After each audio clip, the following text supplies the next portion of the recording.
2 محرم کو امام علی مقام 2 محرم سن 61 ہجری میدان کربلا میں پہنچے۔ شام کا وقت آپ نے فرمایا یہیں خیمے لگاؤ، سواریاں باندھو، یہاں ہم رات گزاریں گے، پھر دیکھتے ہیں کہ صبح کیا پروگرام بنتا ہے۔ امام جلال الدین سیوطی نے تاریخ الخلفاء میں لکھا ہے کہ جب اور دیگر کتب کے اندر جب جانور باندھنے کے لیے کلے ٹھوکتے تھے نا تو وہاں زمین سے خون نکلتا تھا، جس درخت میں کیل ٹھونکتے تھے اس سے بھی خون نکلتا تھا۔ امام حسین کو بتایا گیا کہ یہ حالات ہیں۔ آپ نے فرمایا تم میں سے کوئی جانتا ہے کہ اس میدان کا نام کیا ہے؟ اس نے ایک آدمی نے کہا جی اس کا نام ہے نینوا، نینوا جگہ کا نام ہے۔ امام حسین پاک نے فرمایا کوئی اور بھی نام ہے اس میدان کا؟ ایک آدمی بولا ہاں اس کا ایک نام ہے کربم و بلا، اس جگہ کا نام کربلا ہے۔ امام حسین نے زور سے پکارا اللہ اکبر، فرمایا بس یہ وہی جگہ ہے جہاں قتل ہونے کی، شہید ہونے کی میرے نانا جان نے خبر دی تھی۔ 2 محرم کو خیمے لگ گئے اور عمر بن سعد 22,000 کا لشکر لے کے آیا، 22,000 کا لشکر مقابلے کے لیے۔ ادھر حسینیت کے خیمے، ادھر یزیدیت کے خیمے۔ ابن عساکر میں حدیث ہے حسین کھیلتے کھیلتے آئے، حضور کی گود میں بیٹھ گئے، حضور نے انہیں چوما، حضور نے انہیں سونگھا۔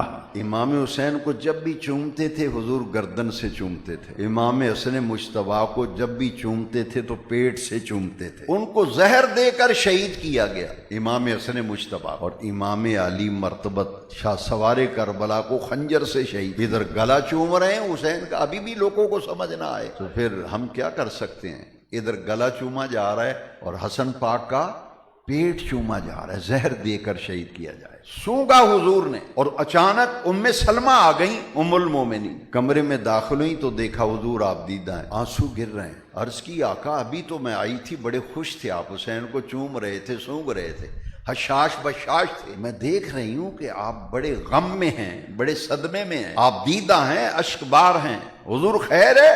میرے آقا نے روتے ہوئے فرمایا آج تو کلمہ پڑھنے والا نمازی یہ کہتا ہے کہ ہمیں حسین میں رونا نہیں چاہیے، رونا نہیں چاہیے، بس میں اپنے جذبات پہ کنٹرول کرتے ہوئے کہتا ہوں۔ حضور روئے، روتے ہوئے آنسوؤں کی جھڑی لگی، فرمایا ام سلمہ مجھے پوچھ رہی ہو کہ رو کیوں رہا ہوں؟ اتانی جبرائیل، میرے پاس ابھی جبریل آیا ہے، ابھی ہونے جبریل آیا ہے۔ فاخبرنی، جبریل نے آ کے مجھے اللہ کا پیغام دیا ہے، ان امتی ستقتل ابنی ھذا، میرے رب کا پیغام آ گیا ہے کہ میری امت میرے اس بیٹے حسین کو شہید کرے گی، میری امت۔ ان امتی ستقتل ابنی ھذا، حضور نے جگہ کا نام بھی بتایا، بِأَرْضٍ یقال لها کرب و بلا، اس زمین کے حصے پر شہید کیا جائے گا، قتل کیا جائے گا حسین جس کا نام کربلا ہے۔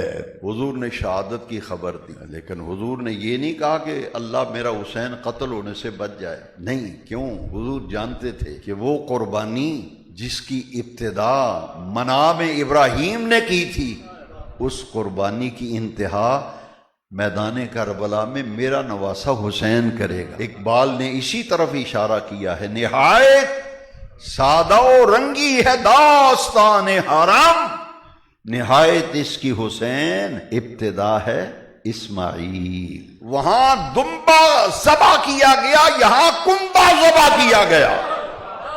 منا میں دمبا ذبح ہوا، کربلا میں میرے نبی پاک کا کنبا ذبح کیا گیا۔ وہاں دمبے کی قربانی، یہاں کنبے کی قربانی۔ اور خبر دینے والے آمنہ کے لال، یہ نہیں کہا میرا حسین بچ جائے، دعا مانگی، لیکن سنو جو دعا مانگی۔ ادھر خبر دی شہادت حسین کی، حدیث کی روشنی میں کربلا، حضور نے ہاتھ اٹھائے، اللہ میرا حسین مقام کربلا پر جب کنبے کی قربانی دے رہا ہو، لوگ دمبوں کی قربانی دیتے ہیں، میرا حسین کنبوں کی قربانی دے دے گا، کنبے کی قربانی دے گا۔ جب قربانی دے تو امتحان آئے، آزمائش آئے، ان نازک لمحات میں اللہ میرے حسین کو صبر بھی دینا، میرے حسین کو اجر بھی دینا۔ اللہم آت الحسین صبرا و اجرا۔ اللہ جب حسین شہید ہو رہا اس کو صبر بھی دینا، اس کو اجر بھی دینا۔ ایمان سے بتاؤ، دعائے رسول کا فیضان آج تک دنیا دیکھ رہی ہے، سلام کر رہی ہے۔